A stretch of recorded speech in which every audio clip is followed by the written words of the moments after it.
뉴스 속보란이 3달이 넘게 전공이라는 글자로 채워졌습니다. 매일 무슨 브리핑이 이어지는데 이제는 뭐가 어떻게 되어가는지도 모르겠습니다. 중요한 것은 이 사태가 끝나고 예전처럼 병원에 갈 수 있냐는 것이죠. 어디서는 의료 민영화가 될 거라는 이야기도 들리고 어디서는 의사 많아지니까 병원 가기가 더 쉬워질 거라고 합니다. 연관된 정책들은 너무 어렵습니다. 2,000명, 이제는 1,500명쯤으로 정부가 양보했다는 그 숫자만 떠들썩하고 다른 정책들이 좋은 건지 나쁜 건지 잘 모르겠습니다. 건강보험은 적자라는데 도대체 늙어서 병원에 갈 수 있을까요? 앞으로 어떻게 될 건지 같이 생각해 봅시다.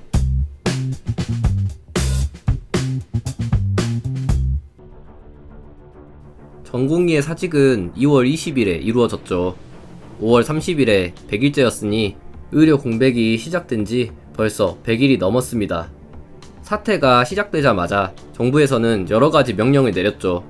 그래서 전공의들은 100일이 넘게 사직서 수리가 되지 않은 상태였습니다. 그동안 정부는 여러 정책들을 약속했는데요. 당장 시행한 것은 없고 병원에 복귀해서 환자 곁에 있어야 전공의 의견을 들어주겠다 라고만 반복했었죠. 그런데 전공의들은 왜 안 돌아올까요? 전공의들은 예전부터 계속 목소리를 냈었거든요. 환자 곁에 있으면서 주장을 했지만 변한 게 없었습니다. 그러니까 지금 전공의들이 설득될 리가 없습니다. 많이 당했으니까요. 정부는 그동안 열심히 광고를 뿌렸습니다. 영화관, 아파트, 지하철, 곳곳에 의료개혁을 완수하겠다며 홍보를 했죠. 이렇게 정책을 많이 홍보한 것은 처음 보는 것 같습니다. 세금도 많이 들었을 것 같은데요. 왜 이렇게까지 하는 걸까요? 이제는 정부도 정책의 근거에 대해서는 딱히 관심이 없어 보입니다. 그런데 보건복지부가 병원협회, 보험회사와 연관되었다는 이야기가 많이 들립니다. 먼저 병원협회는 뭘까요? 병원협회는 병원장들이 모인 협회입니다. 병원을 물려받기도 하고 환자를 보기보다는 병원 운영을 하는 입장이기 때문에 전공의들과는 입장이 완전히 반대이죠. 젊은 의사들을 싸게 많이 고용할 수 있다면 병원의 새를 키우는데 좋으니까요. 이게 무슨 말이지? 하실 수 있는데 지금 정부는 지방의료, 필수 의료를 보완하기 위해 정책을 펴고 있다고 주장합니다. 수도권의 9개 대학병원들이 분원을 짓겠다고 발표한 상태입니다. 그렇다면 당연히 지방 곳곳에 병원을 지어야겠죠. 그런데 더불어민주당 김원희 의원실의 자료를 보면 하나도 빠짐없이 전부 수도권입니다. 이것 때문에 작년에 논란이 좀 있었습니다. 당연히 정부는 제동을 걸어야겠죠. 정부는 앞으로 제재하겠다고 했습니다. 앞으로요. 그러니까 지금까지의 분원 계획을 막을 생각은 전혀 없는 겁니다. 이 어마어마한 병상의 병원들을 싸게 굴리기 위해서는 더 많은 전공의들이 필요하겠죠. 같이 친목 도모도 한 적이 있네요. 친히 축사도 했습니다. 그렇다면 보험회사는 무슨 연관이 있다는 걸까요? 2003년에 충격적인 문건이 공개되었습니다. 삼성생명의 내부 전략 보고서라는 것인데요. 민영보험의 발전 방향에 대한 내용이 있습니다. 여기서 정부 보험을 대체하는 것을 궁극적인 목표라고 밝힙니다. 민영보험이 국민건강보험을 대체한다. 미국 등의 OECD 대부분의 나라들이 하고 있는 의료 민영화를 의미합니다. 정부가 근거로 OECD 평균을 계속 이야기하고 있는데 사실 OECD 대부분이 병원 가기가 힘든 나라들입니다. 의료 민영화가 일어나면 보험비는 폭등할 것이고 보험회사는 수입이 늘 겁니다. 실제 삼성생명의 주가는 정부의 정책 발표 즈음에 치솟기 시작했습니다. 정부의 말과 달리 사람들은 정부의 정책이 결국에는 의료 민영화를 만들 거라고 예상하고 있습니다. 주가는 거짓말하지 않으니까요. 전 보건복지부 장관이 삼성생명에 들어갔었군요. 아무런 연관이 없을 겁니다. 6월 4일에 정부는 사직서 수리 금지 명령을 철회했습니다. 이제 사직서를 받아주겠다는 거죠. 남들 눈치 때문에 못 돌아오고 있던 전공의들이 돌아올 거라는 겁니다. 무슨 말인지 잘 이해가 가진 않지만 전공의들은 역시 돌아오지 않고 있습니다. 정말 사직을 원하니까요. 막 의사가 되어서 주 80시간이라는 말도 안 되는 근무 시간을 견디면서 수련받고 있었는데 나와보니 악마가 되어 있습니다. 돌아갈 이유가 없는 거죠. 정책 논의는 사라지고 상대가 이기면 내가 죽는 상황이 되었습니다. 앞으로 어떻게 될까요? 만약 전공의들이 돌아온다면요. 대학병원은 적자 폭을 줄일 수 있을 것이고 계속 버틸 수 있을 겁니다. 전공의의 처우를 개선해주겠다는 약속은 없어질 확률이 높습니다. 오히려 처벌을 하고 싶거든요. 정부와 병원은 떠난 전공의들에게 인당 수억 원의 구상권을 청구할 것이고 주동자들을 점 찍은 뒤에 본보기로 면허 정지 등의 처벌을 할 수 있습니다. 전공의의 입장에서는 수억 원의 배상을 물어주는 것은 불가능에 가까우니 아예 더 강력한 노예계약이 등장할 수도 있습니다. 이런 상황이 예상되는데 돌아갈 수 있을까요? 건보 재정은 계속 적자라서 필수 의료에 대한 지원은 유야무야될 확률이 높습니다.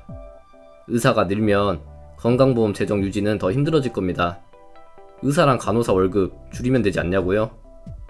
의료비는 약값이나 재료값의 부분이 크고 이미 의사나 간호사나 병원 직원들의 인건비는 타 국가에 비해 낮습니다. 효과가 있을 순 있지만 크지가 않아요. 다른 나라처럼 환자 진료 개수를 제한할 겁니다. 지금 전 세계에서 당일에 싸게 진료를 볼 수 있는 나라가 몇 없습니다. 재정이 넉넉하고 제한도 크게 없으니까 가능했던 거죠. 정말 의료 민영화까지 될지는 모르겠지만 쉽게 진료 보는 세상은 끝났다고 생각해도 무방합니다. 다른 방향은 어떨까요? 전공의들이 아예 돌아오지 않는다면요. 지금 대학병원이 적자폭을 계속 키우고 있습니다. 이미 무급휴가나 명예퇴직을 요구하는 병원들이 많고요. 충남대병원은 7월부터 월급을 못 줄 것 같다고 했습니다. 병원도 병원이지만 병원에 연결된 중소납품회사들이 더 위험하다고 합니다. 관련자들이 말하길 적어도 8월부터는 체계가 무너지는 곳이 있을 거라고 해요. 정부의 뚝심이 겨우 유지되던 의료 시스템을 붕괴시킬 겁니다. 추가로 사직서 수리 금지 명령, 업무 개시 명령, 진료 유지 명령, 출국 금지, 월급 미지급 및 학생에게 발효된 휴학 금지 명령 등 민주주의 국가에서 가능한 건지 의문인 이런 명령들에 대해서 정부에 대한 줄소송이 진행될 겁니다. 전국적인 휴진이 겹쳐지면 시기는 더 빨라지겠죠. 그 다음엔 어떻게 될까요? 지금처럼 진료를 받을 수 있을까요? 2020년에도 비슷한 집단 행동이 있었지만 환자 입장에서는 이후에 크게 바뀐 게 없었습니다. 감기 진료는 역시 당일에 받을 수 있었고 대학병원 응급실에 걸어서 들어가더라도 다 진료 봐줬습니다. 저도 사태 초반에는 별일 없이 이 상황이 끝날 거라고 낙관한 적이 있습니다. 이전처럼 평화롭게 병원이 돌아갈 거라고 생각했었는데요. 지금은 생각이 많이 바뀌었습니다. 사태가 아무리 좋게 끝나더라도 의료 붕괴가 되든 민영화가 되든 어떤 방향으로 가든지 크게 달라질 것 같네요. 그렇다면 정치권에서는 열심히 해결하고 있겠죠? 안타깝게도 이 틈을 타서 의사 한 명이라도 더 늘리려고 정신이 없습니다. 의과대학 신설에 대해서 법안이 올라온 곳은 이렇습니다. 많기도 한데요. 이게 다 2,000명에 추가로 늘어나는 것이죠. 지역에서 주장하고 있는 곳은 더 있습니다. 서로 싸우기도 하고요. 이제 어디부터 어디까지가 과학적인 추계인지 감이 잘 안 오는데요. 한탕 해먹어야 하는 시기일까요? 우리나라가 정말 병원 가기 힘든 나라였나 봅니다. 공평하게 울릉도와 독도에도 의대랑 대학병원 하나씩 세워줘야겠는데요. 덕분에 지방 유학도 가고 전 국민을 광풍 속에 몰아넣었네요. 대단합니다. 정부는 전세기로 환자를 나르고 외국 의사를 수입하겠다고 했습니다. 그러면서 사직한 전공의에게 책임을 묻겠다라고 여러 번 말했습니다. 그런데 이게 무슨 말일까요? 의사가 10,000명이 넘게 뜻을 접었지만 정부는 아무도 피해받은 사람이 없다고 하네요. 책임을 지기 싫은 걸까요? 처음에는 기계적인 법 집행을 할 거라고 호언장담을 하더니 이제는 행정처분을 고려하지 않는다라고 합니다. 앞으로도 계속 말이 바뀔까요? 현명하게 정책을 짰으면 이런 파국까지 오지 않았을 텐데 상황이 해결되지 않는 것이 안타깝습니다. 정책에 대한 논의는 사라지고 흑백 논리만이 남아 있습니다. 이런 상황에 대해서 여러분들의 의견은 어떤가요? 지금까지 뉴메디였습니다.